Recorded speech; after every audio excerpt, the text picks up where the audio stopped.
এই লেসনে আমরা টুলস নিয়ে আলোচনা করব। তো এর আগে আমরা দেখেছি মোটামুটি আচ্ছা, রেজর টুলস পর্যন্ত আমাদের দেখা হয়ে গেছে। এখন আমরা দেখব হচ্ছে স্লিপ টুলস। স্লিপ টুলসের কাজ কি? তো স্লিপ টুলসের কাজ দেখানোর আগে আমি যে কাজটি করব, এই সবগুলোকে রিপিল ডিলিট মানে রিপিল ডিলিট বলতে হলো যে মাঝখানে যে ফাঁকা অংশ এটা কি ডিলিট করা। আচ্ছা, সবগুলো ফুটেজ একসাথে করে ফেললাম। তো এখন হচ্ছে যে ধরুন আমরা একটু আগে একটি কাজ করেছিলাম, আমি আবার দেখাচ্ছি। সবগুলো ডিলিট করে দিলাম। ধরুন এই ফুটেজটি এখান থেকে শুরু এবং ঠিক এই জায়গায় শেষ। আমি এটিকে কপি করলাম, কপি করে এখানে রাখলাম। তার মানে এই দুইটি হলো সেম ফুটেজ, এটা যেখান থেকে শুরু শেষ এবং এটাও ঠিক সেম জায়গা থেকে শুরু এবং শেষ। তার মানে যদি এরকম হতো যে আমাদের এখানে অন্য আরেকটি ভিডিও, ধরুন এটা ল্যাপটপ কমার্শিয়ালের এই ভিডিওটি এখানে আছে। আচ্ছা, আমি চাই যে এখন এই ভিডিওটির 20 সেকেন্ড, এটা আরও 20 সেকেন্ড পরে থেকে শুরু হবে এবং ভিডিও লেন্থ যা আছে তাই। তাহলে আমার যেটা করতে হবে, এটাকে এভাবে সরাতে হবে, এটাকে এভাবে টান দিয়ে ধরে 20 সেকেন্ড, এই যে 20 সেকেন্ড এভাবে রাখতে হবে।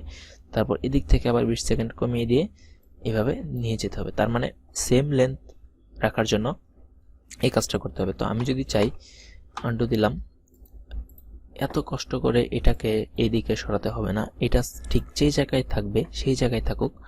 জাস্ট আমি এখান থেকে স্লিপ টুলসটি নিয়ে এটাকে সিলেক্ট করে এইভাবে 20 সেকেন্ড এইদিকে দিয়ে দিব। এই হয়ে গেল আমার কাজ। আচ্ছা, এটা যেখানে যেভাবে ছিল সেভাবেই আছে এবং এটা টাইমটা চেঞ্জ হয়ে গেল। তো এইভাবেই স্লিপ টুলসের কাজ। তারপর হচ্ছে স্লাইড টুলসের কাজটা প্রায় সেম, একটু আলাদা। এটা হচ্ছে যে এতক্ষণ আমরা দেখেছি যে এটার যেই লেন্থে আছে, যেই জায়গাতে আছে, সেম জায়গায় ভিডিওর ডিউরেশনটা চেঞ্জ হলো স্লিপ টুলস দিয়ে। আর স্লাইড টুলস দিয়ে যেই কাজটা হয় সেটা হলো যে, ধরেন আমি এখানে ধরলাম, এভাবে ট্র্যাক করছি, দেখুন এর মানে হচ্ছে এই ভিডিওটি ঠিক যে জায়গায় আছে এখান থেকে মুভমেন্ট হচ্ছে, এর সাথে টাইমটিও চেঞ্জ হচ্ছে। মানে ভিডিওর যেই ডিউরেশনটি, এটা ধরেন যে জায়গায় এখানে আছে এই জায়গায় না, ধরেন, আচ্ছা আমি ভালো করে বুঝিয়ে দিচ্ছি যে ধরেন এই ভিডিওর তো এতটুকু না, এই ভিডিওর তো এরপর থেকে কিছু অংশ আছে, এটারও এদিকে অনেক অংশ আছে।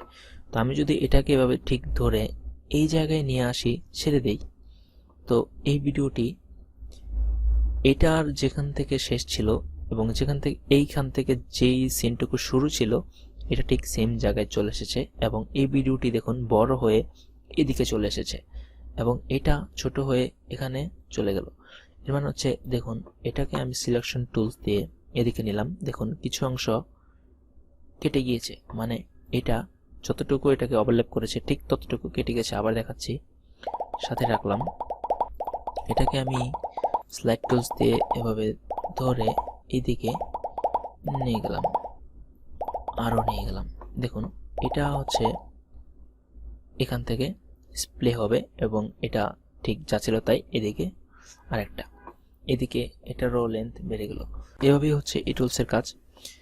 দেখুন একটা জিনিস খেয়াল করুন যে আমরা যখন এই টুলসটি ইউজ করেছিলাম, এই রিপল এডিট, এটা দিয়ে যখন এভাবে কাজ করতাম তখন যে কাজটি হতো, এই ফুটেজটি বড় হতো ঠিকই, কিন্তু এর পাশে যেই ফুটেজটি আছে, যে ধরেন রেপ্টো কমার্শিয়াল ফাইনাল, এই ফুটেজটি কাটতো না। এই ফুটেজটি ঠিক দেখুন মুরব্বী চেয়ারে বসে আছে, এই সিন থেকে শুরু।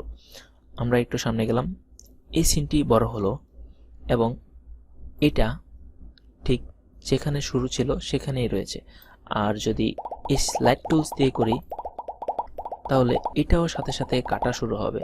দেখুন এটাও এদিক দিয়ে সিনটি একটু বেড়ে গেল, এটাও কমে ছোট হয়ে গেল। তো এই ছিল পার্থক্য।